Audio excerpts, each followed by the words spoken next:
without employee feedback, leaders, decision makers, whatever we want to call these individuals, they're throwing ideas and literally money against the wall to kind of find out what sticks.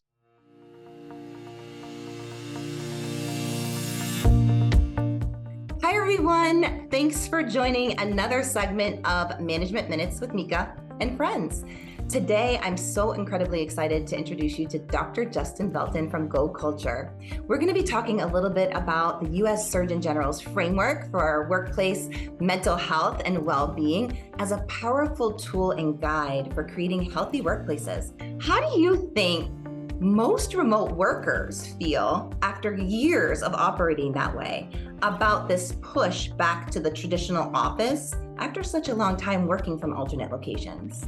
It depends, and that's always the easy answer. However, I think on one hand, people are excited who really kind of long for that in-person social interaction, the buzz around the workplace, and especially those who have small, children, and that those are very eager maybe to get back. On the flip side, those who have a genuine concern, the person either has an compromised immune system, or maybe cares for somebody who does, or sometimes people simply feel micromanaged, or they even feel less productive in that social context of in office. So again, it depends on who you ask. Some positive, a lot of negative.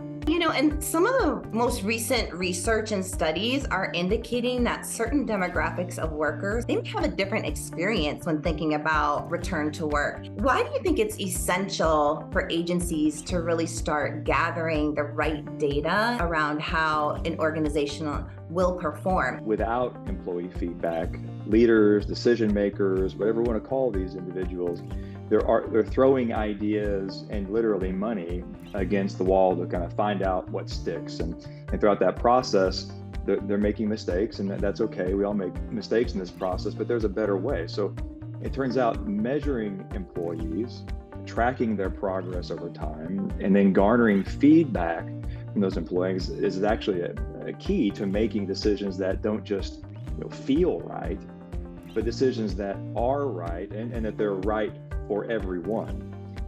We shouldn't be afraid of employee feedback.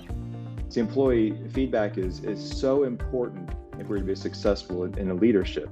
But if we want to keep employees in today's recruitment culture or market, where it's difficult to find the number of employees that we need to fill different roles, we really need to ask, listen, and act on that feedback. Do you think agencies need more guidance and maybe tools or examples on how to do this effectively and more frequently, for that matter? Because the world of work is changing so rapidly that, if we lean only on a certain data set, it's already in the past and not really current with what's going on in the work environment now. So if I had to guess, Mika, you're probably one of those people who would say my 1990s CD collection is outdated.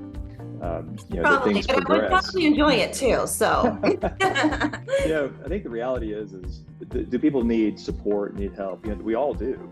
And look, we're asking a lot of employees right now. It literally took a global pandemic to change, big word, change, the traditional work model that we've all known for so long. And so people were mostly willing to adapt, because they perceived a literal life and death situation. But now we're asking people to change again, but the problem here is they don't have the same sense of urgency. That's why I believe we need helpful tools designed to support kind of a return to office process. If we do this well, I believe we can expect a workforce with staying power.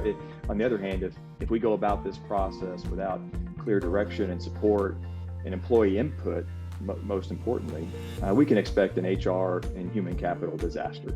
I believe leadership really must make a special effort to gain the insights of not just a few employees, but everyone possible within the organization. And some people think, oh, that's impossible. Well, it's not impossible. We've seen employee feedback in our programs typically in the range of 75 to 94% employee feedback. And so that is a rich data set to make then-based decisions on that.